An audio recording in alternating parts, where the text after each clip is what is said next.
Brussels. As well as its world-famous fountain, the Belgian capital has a trademark that's arguably more tasteful: chocolate. And it comes in all shapes and sizes.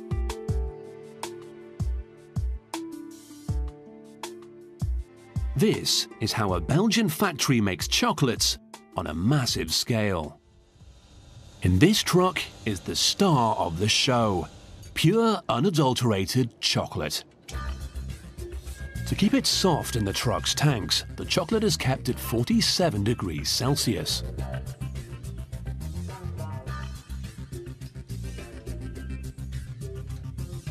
From there, it's pumped into the factory's storage tanks.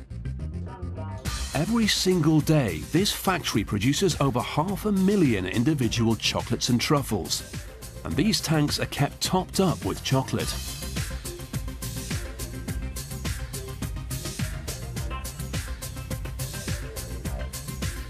It'll be used for hundreds of different varieties of sweets, and one of the nation's favorites is the caprice. Sacks full of hazelnuts and almonds are used to make the shell. They're roasted for 15 minutes at 115 degrees Celsius.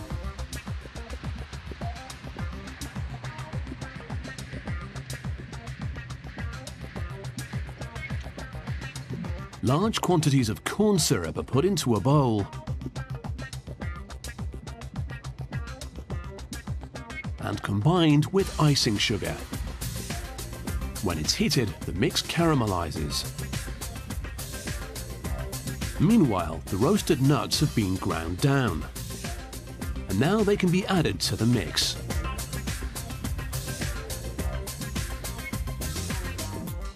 The mixture is laid out onto a conveyor belt and sets to form a nut brittle.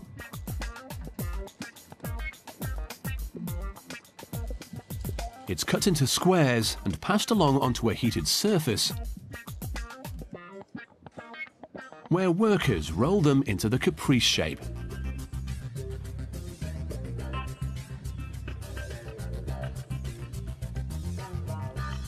The filling for the caprice is a rich vanilla cream, and this is not the Weight Watchers variety.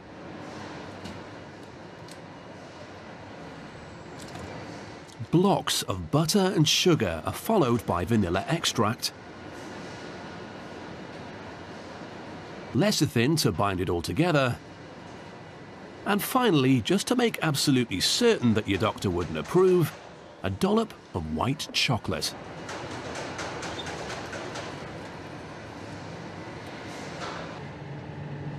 The mix is taken to the production line, where the workers fill each roll individually.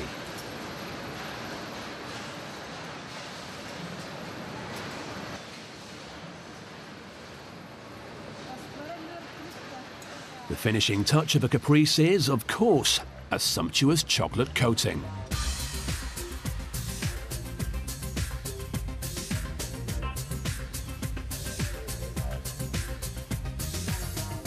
Because Belgian chocolate has a worldwide reputation to maintain, the chocolate mix is regularly checked, and somebody created a machine to do it. Even the temperature of the chocolate is important, as it affects the taste and texture of the final sweets.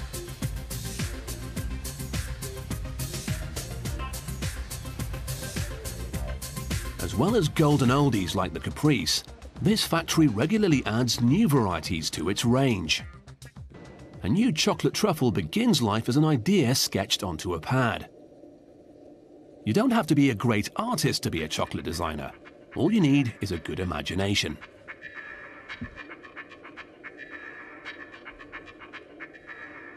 In the in-house kitchen, a variety of ingredients are tested to get the taste and look perfect.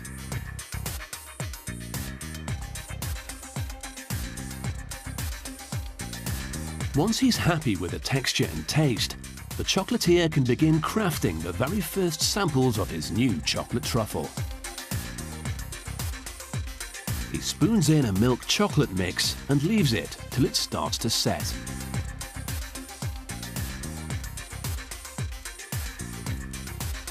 When he turns the tray over, the soft centre that hasn't yet set falls out, leaving chocolate shells.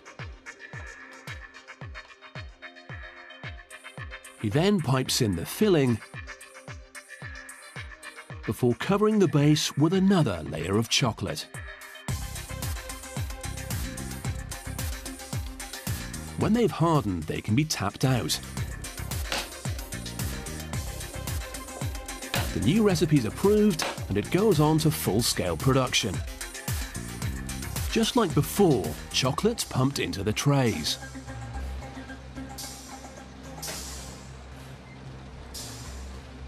And when it's partly set, the trays are tipped over, leaving behind the chocolate shells. Giant fans cool the chocolate to encourage the shell to harden.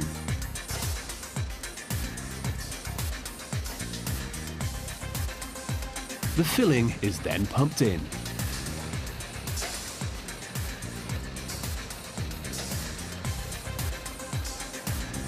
A final layer of chocolate makes the base. Of course, the excess is all reused. A slight twist loosens the hardened sweets from their tray.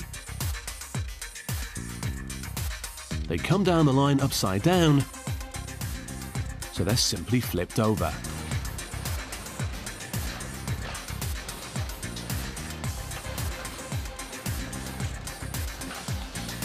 And it's ready.